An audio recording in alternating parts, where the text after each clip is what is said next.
আজকে আমার ডিনার টক টক শৈলাম। এই সময় পাওয়া যায় টক টমাটো, ওটাও দিয়েছি অল্প করে কষায়। দুই তিনটা টমাটো, না টমাটো দিয়েছি দুইটা। এখানে 1 কেজি দেশি শৈল মাছ। নামার সময় দিয়েছি আমি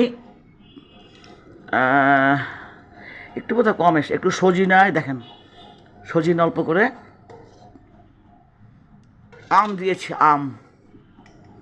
আমি রান্না বান্না কোনোদিনও করি নাই বাপের বাড়িতে, আমার আম্মা করতেন এটা। রেডি রান্না খেয়ে খেয়ে অভ্যাস ছিল, কোনো কাজই করতাম না। রান্নার শিল্পচার্য আমার বাঙালির। এই গরমে খুব ভালো লাগবে নামার সময় নামানোর একটু আগে আম দিতে হবে, 4-5 টুকরা আম। তারপর আমার যে মাথাটা বেশি থাকলো, মাছের মাথা দিয়ে আমি লাউ করলাম। এটা বেশি হলুদ দেওয়া যাবে না। আজকের আমার ডিনার টমেটো এখানেও দিয়েছি অল্প, ওই যে টক রান্না আছে আমের টক ঝাল মিষ্টি। তারপরে একটু সজিনা রান্না ডাল দিয়ে। এটার মধ্যে চাল কুমড়া, লাউতে বেশি মশলা ভালো লাগবে না, হলুদ একেবারে কম। এই দেখেন, এই গরমে রান্নার শিল্পচার্য। আমি তো যশোরে কোটচাঁদপুরে ছিলাম, ফিশারি অফিসার।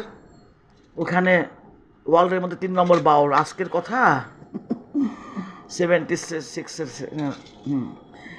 বাবুর্চি থেকে রান্না দেখে শিখতাম। বাবুর্চি রান্না করতো, ফরেনার কনসালটেন্ট আসতো।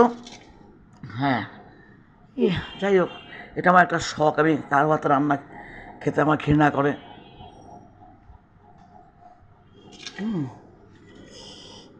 আচ্ছা, ভাতের সাথে খেতে খুব ভালো লাগবে এই গরমে।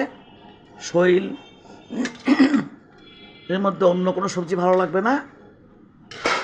টক টক।